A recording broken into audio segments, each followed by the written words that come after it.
여러분 반갑습니다. 사회복사의 평생교육을 책임지는 정훈스쿨의 박정훈입니다. 자, 오늘 여러분들과 함께 나눠볼 얘기는 주야간 보호 서비스 이렇게 바뀐다라고 하는 제목 가지고 한번 나눠보겠습니다.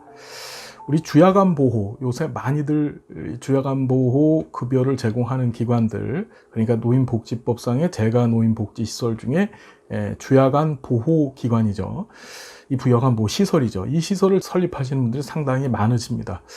정부는 정책적 시그널로 수가를 계속해서 인상을 해주고 있고, 또 이 장교양 등급을 받으신 분들도 이 주야간 보호 서비스를 더 많이 활용하실 수 있는 수준의 이제 등급자들이 지금 많이 배출이 되어지고 있어요. 그러다 보니까 이제 주야간 보호 서비스가 증가하고 있습니다. 사실 이 주야간 보호 서비스라고 하는 것은 일반적인 재가 급여라고는 우리가 얘기하지만 이 재가와 시설 급여의 이제 중간쯤에 있는 급여 체제죠. 정부 입장에서 봤었을 때는 운영의 효율성적 측면, 그러니까 이 비용이나 또는 이제 국민들의 그 서비스를 받는 분들의 만족도 측면에서 상당히 유리한 급여입니다. 그렇죠.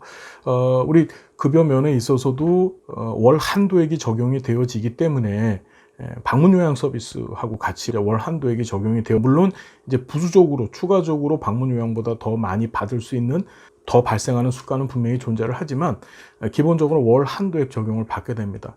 그러면 정부 입장에서 본다고 한다면 같은 뭐 방문 요양 3시간 서비스 일을 받는데 그게 아니고 이건 가시면 보통 한 7, 8시간씩 받으시잖아요.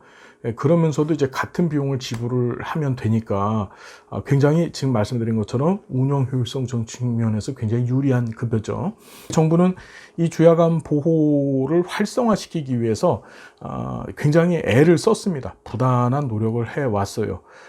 그래서 2008년도 7월에 이제 주야간 보호, 단기보호, 복합시설 운영 및 시설 인력 병용을 인정을 해줬고, 그러니까 주야간 보호하고 단기 보호를 복합시설 한 서비스 공간 안에서 제공하되, 뭐 거실 공간하고, 그러니까 주야간 보호의 거실, 지금은 이제 생활실이 됐죠.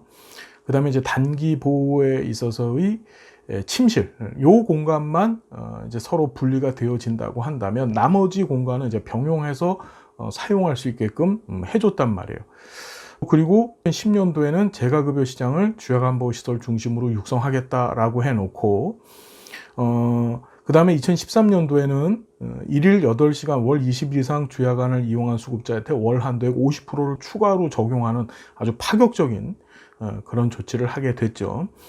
그 다음에 2015년도 들어서는 이제 주야간 보호센터에 치매 유니트 설치 계획도 들어가줬고, 그럼 2016년도에 와서는 요양원들처럼 미이용일 급여 비용 지급 일수 3일에서 5일로 연장을 해줬습니다. 그러니까 기관들의 부담을 많이 떨어뜨린 거죠. 사실 이러한 시그널들이 바로 뭐죠? 그러니까 주야간 보호라고 하는 그 서비스 제공 기관들이 이 시장 안에 많이 진입하도록 하기 위한 일종의 인센티브라고 보면 되고, 실제로 그래서 지금 서비스 제도가 이제 주야간 보호 위주로 개편이 되고 있는 거예요.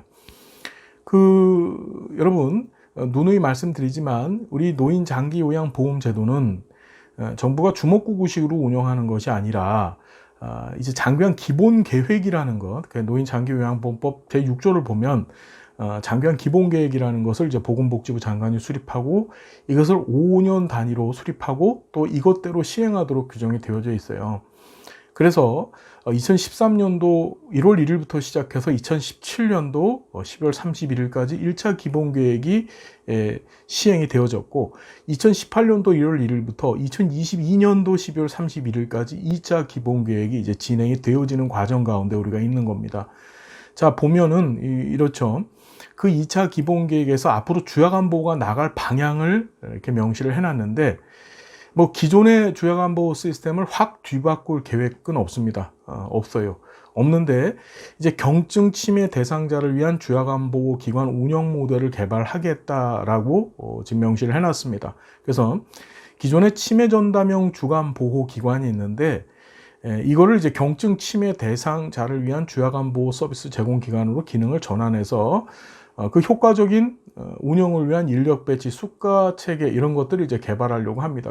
기존 치매 전담 주간보호기관 운영하시는 분들은 이것을 이제 경증 치매 대상자를 위한 주간보호 서비스 제공 기관으로 기능이 전환되어진다는 사실 하나 정도 기억해 두시고, 기존의 주야간보호 이용자의 대다수가 일상생활 수행상에 제한이 있는 중경증 이상의 치매 환자임을 고려할 때 치매 증상별 대상자 구분을 통한 특성화된 주간보호 서비스가 필요하기 때문에 이런 조치를 한다고 돼 있고요. 요게 조금 앞으로 좀 무리가 될 수도 있을 것 같은데, 등급 판정을 받은 경증 치매 대상자가 주간보호 서비스를 제공하는 기관에 이용 신청을 하고, 서비스 제공 기관에서는 대상자의 치매 증상 및 욕구에 맞춘 전문적인 요양 서비스를 제공하는데, 그러기 위해서 뭘 하냐면 일에 4시간 범위 내에서 주야간보호 서비스를 제공하는 기관을 이용할 수 있게 한다. 지금은 그러니까 월 한도액을 가지고 여러분들이 어떻게 하죠? 보통 8시간씩 서비스를 이용하시잖아요. 그런데 이 미국이나 일본 같은 경우에도 이 주야간보호 서비스, 데이케어 센터라고 얘기하는데, 이 굉장히 활성화되어 있는데 하루 급여 사용 시간이 4시간 정도밖에 되질 않아요.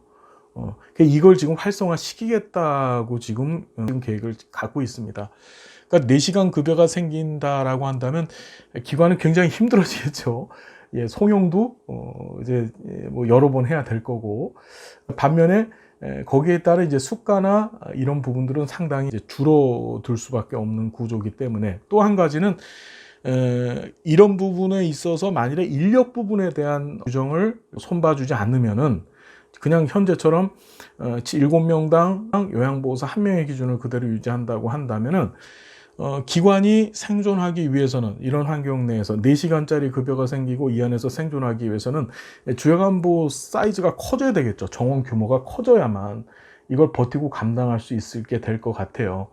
그래서 이 장기요양보험 제도에 있어서 전체적인 이 서비스 제공 기관들의 이 공통적인 특성들이 뭐냐면, 작게 운영해서는 안 되고 자꾸 규모를 크게 만들어야 되는 상황에 오는 거죠. 요양원도 정원 50명 이상이 되도록 지금 자꾸 유도를 하고 있고, 재가 같은 경우에도 방문요양, 방문목욕 단종이 아니라 통합재가 급여 이제 규모를 키워야 되는 것이고, 주야간보호 같은 경우에도 이런 서비스 제공을 하면서도 기관이 살아남기 위해서는 정원 규모가 커져야 되는 그런 일이 이제 벌어지는 겁니다.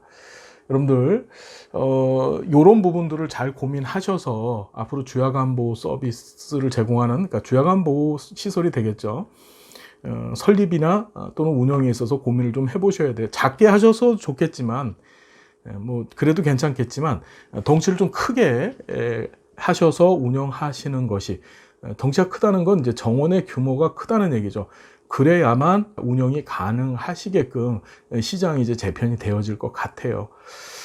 자, 누누이 드리는 말씀이지만 여러분, 최종적인 의사결정은 여러분들이 직접 하시는 겁니다. 제가 드리는 이런 내용들, 객관적인 이 기본계획, 장기요양 기본계획에 있는 내용들을 가지고 여러분들한테 설명을 드린 거고요. 이런 설명이 여러분들의 진로나 앞으로의 계획을 결정하시는데 조금이라도 도움이 되기를 진심으로 바라봅니다. 자, 함께해서 고맙습니다. 다음 시간 또 우리 행복한 모습으로 만나 뵙겠습니다. 여러분 감사드립니다.